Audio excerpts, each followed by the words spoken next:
Hey guys, welcome back to my channel and welcome to another video. I just want to start by saying a massive thanks to everyone that watches my content. I know I don't mention it enough, but I really am grateful to all of you guys and girls. My video views have been going really well lately and I just can't be thankful enough. I regularly bump into subscribers now, randomly, always in the most random places, and those people always tend to be the nicest, most genuine, proper car people. To those of you that are new to my channel or not subscribed already, please press the subscribe button and also the bell icon to remind you of new videos. More subscribers, the better for me, better content I can get for you. So thanks so much. I just wanted to start with that before we get into the actual video. Also, big shout out to my second and new YouTube channel, Achilles Car Chatter. There'll be a link to that in the description below, and I'll put a link to one of the videos up here as well. I suggest you head over there and check that out when you've got time. It's also available as a podcast, so you can listen to it in the car or at the gym. What is this video about? Well, it is introducing you to my brand new long-termer from BMW UK. Yes, you guessed it, it's an M135i. Many of you have probably already seen, or hopefully seen, my first drive of the M135i at the UK press launch last month. It's almost done 100,000 views actually, so once again, thanks for that, thanks for the support. I know this new 1 Series, and in particular the M135, really divides opinion, and I understand why. Listen, I completely sympathise with the whole lack of rear-wheel drive. I sympathise with the fact that the brilliant B58 has disappeared. I mean, one of the best engines on the planet, and I get that its looks are, well, controversial, I guess you could call them. But the video that I did get quite a lot of stick in the comments about not being honest. In fact, a lot of people actually said to me that I was getting paid by BMW to say what I said. I thought it was very honest. I've watched it back a few times, and in fact, I wouldn't have done anything different, or said anything different. The only thing I might have said that was a bit overly kind was when I was talking about the front end of the car and the fact that it was growing on me, and I really like it, I think I said in the video. I wouldn't say I really like it, but it definitely has grown on me. I've got this particular car for the next couple of months, maybe longer. We're just gonna see how we go. I wanna just live with it. I want it to be my daily, obviously to back up my absolutely gorgeous and beloved M2 that you guys know very well that's parked behind it. So that will once again be my special car that comes out for very special drives. But the M135i will be something that I do a lot of miles in, and throughout that time I'm going to feed back to you guys what it's like to live with, what I like, what I dislike, and I'm going to be very honest. What we need to do now is go for a quick walk around the car, just talk about the spec on this particular press car, because it's quite highly spec'd. Okay guys, so what is the spec of this car? Well, it's an M135i. They only come in 5-door now. This particular colour is Storm Bay Metallic. It's hard to explain really. It's like a grey-y blue. I mean, it's quite a good comparison. Hockenheim Silver, as you can see, is very grey, and then you've got this, which is very blue, and it changes in different lights. But I really like it. It's lovely, and it's a complete contrast to the red, the Melbourne red one that I had at the actual press launch. Now, in terms of packages or options, let's start with the packages. So this one has got the Comfort Pack 2, and that consists of steering wheel heating. It consists of boot lid power operation. It consists of comfort access, which basically means, let's just close all this. Comfort access means, obviously, lock the car, key is in my pocket, I come over and I just touch the door and it unlocks. And again, when you close it, you just touch that and it closes, wing mirrors go in. So that is comfort access. And it also includes electric front seats, and the driver's one has memory on it. So it has 2 memory settings there. Talking of seats and interior, this has got the cloth interior as well, the cloth Alcantara interior. Now, that first pack, the Comfort Pack 2, is £1,500. The next package it has is the Technology Pack 1, and that consists of BMW Icon adaptive headlights, which are fantastic.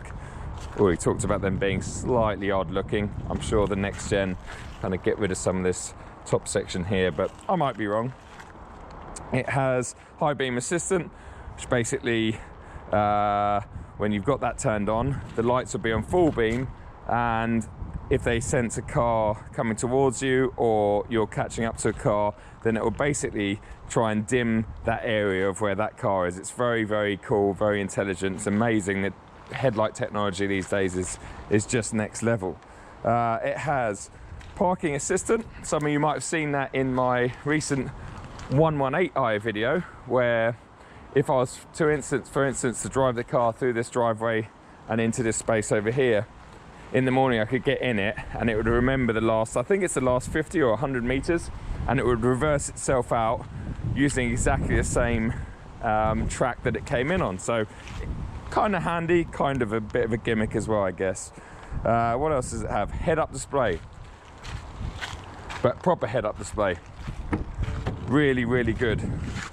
So let's get in here and see. In fact, we're facing the actual sunshine, so it's probably going to be very close to impossible to see. But let's have a look. Wonder if you can see that. Hoping you can, but I just don't know if you can. What else have we got? Enhanced Bluetooth with wireless charging. So you've got a wireless charging pad down here, which is really handy, because when you've got your phone, you literally just place your phone in the pad and there you go. The phone is now charging. It's really secure in there. It's not going anywhere. And it also stops you from using your phone's there. It's safe, it's out of your way, you're not going to use it while you're driving. So it's a really good, safe and practical way of carrying your phone around. And this one has the Wi-Fi hotspot preparation.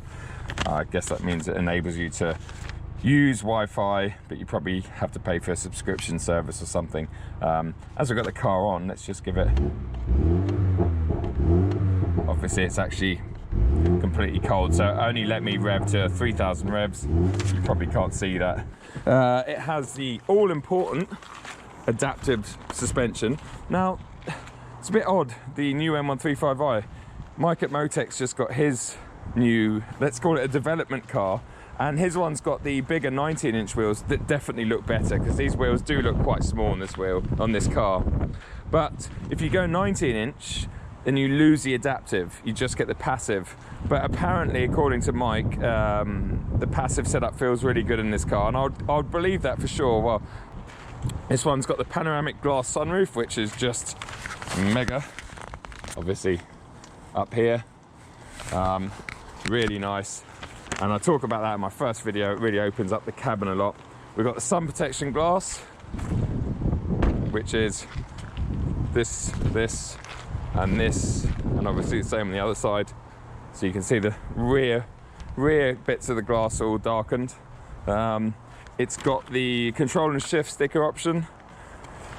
It has the through load system, which is, just open the boot again, which is that particular thing in the middle there. It allows you to load stuff through the cabin.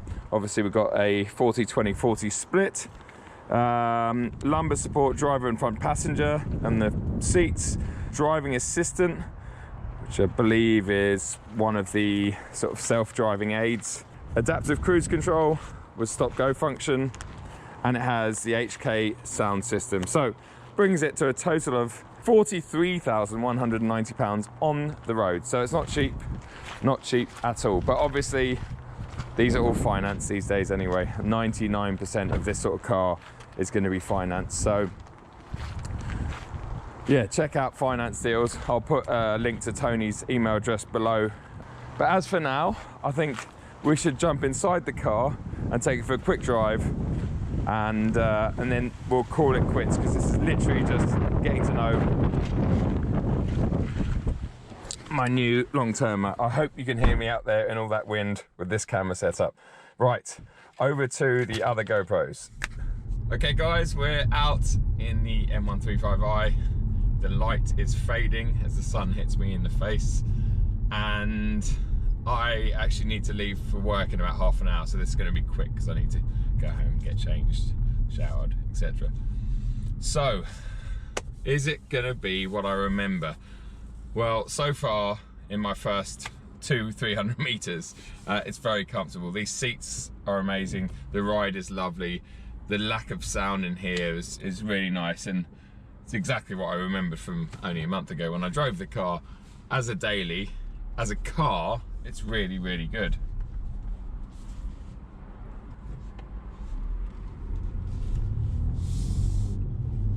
So leaving it in comfort and drive, it's just doing its thing. Feels really nice. It's rush hour outside. It's 5:15, so it's going to be very, very, very busy. But I just want to literally talk to you about what it feels like to be back in one of these after, you know, about a month, to reflect on my original press drive. And yeah, as I say, so far it's just as I remember.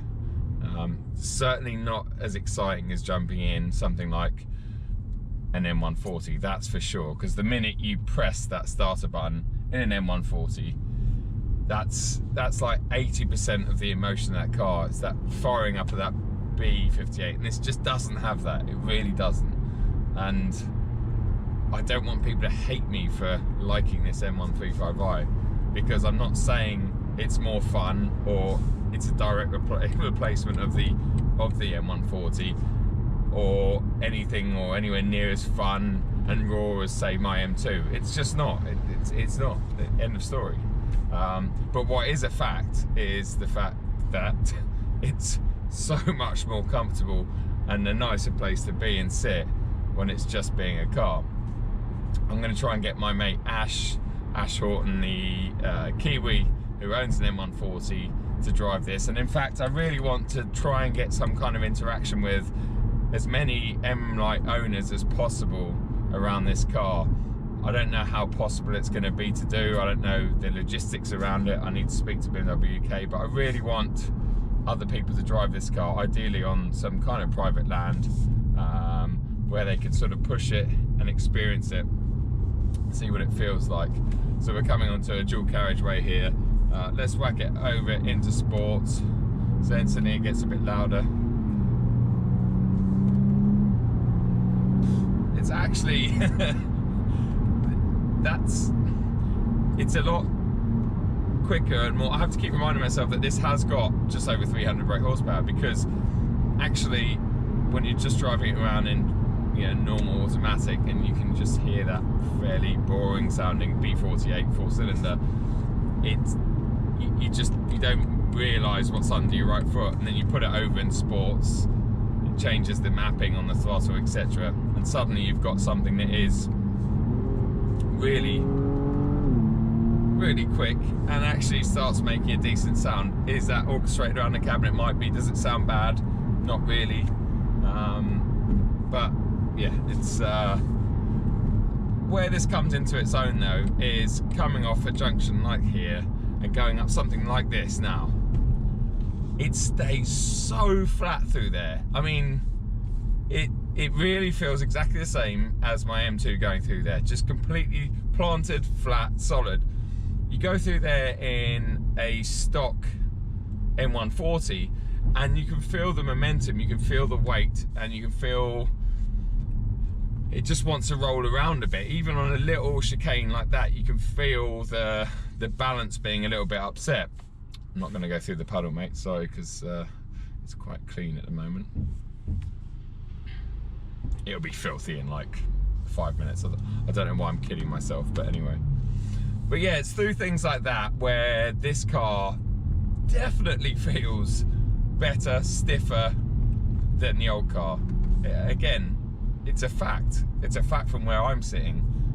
It's not, you know, I know there's a lot of upset F-Series owners out there because, you know, they're not too excited about trading in their current car or turning that in at the end of its PCP and getting one of these. And I understand, I get that, I totally get it. I'm on your side. I wish that this was rear-wheel drive too.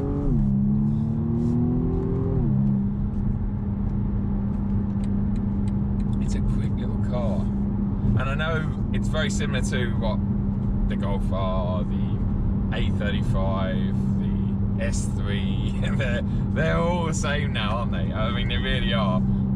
Even things like the Focus RS, you know, they're all 4-wheel drive, 2 litres, 4-cylinder, turbocharged. So it will take something very special to separate, say, this car from the others that have been doing it for years, and they all do a good job. I mean, there's not really a bad one of those cars I've just mentioned, but I want to find out what really shines in this car once I've owned it for a few weeks and driven it, you know, a fair amount of miles.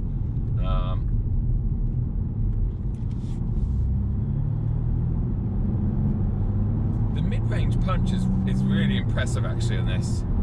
It picks up really well from about 2.5, and then it feels very flat. It's like it feels like it's a nice flat torque curve.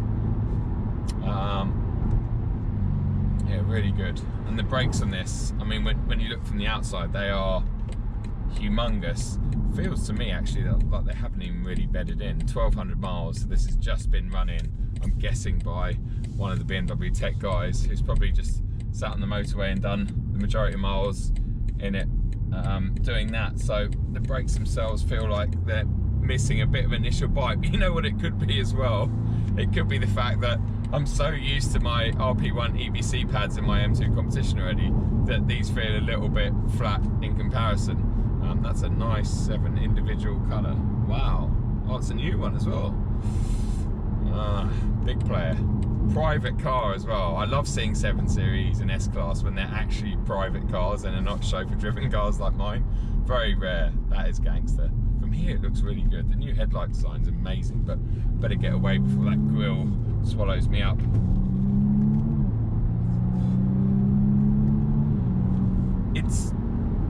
It's got amazing grip. I mean, I could feel it torque steering a bit through there, and then I could feel it sort of moving the power around a little bit. It's a damp road out there. In a 140, if I'd kind of planted it like that out the roundabout, it would start to move around a bit, which is what a lot of us love, admittedly. But in this car, in a kind of robotic way, it just gets the power down and straight up to the national speed limit. So it's very impressive, very efficient at doing that. But am I sitting here going, oh God, I can't wait to use this for the next few months? Well, I'm sitting here thinking I'm very full. That's just so ugly, those old X6s. I'm sitting here thinking, oh, I can't wait to use this. I can't wait to have it, and I'm very fortunate to have it. But I'm not buzzing about it. I'm buzzing about the fact that I've got an M2 competition at home that I can take out on the occasional drive now when I really want to have, you know, a bit of a, not spirited drive, but a drive with some feeling.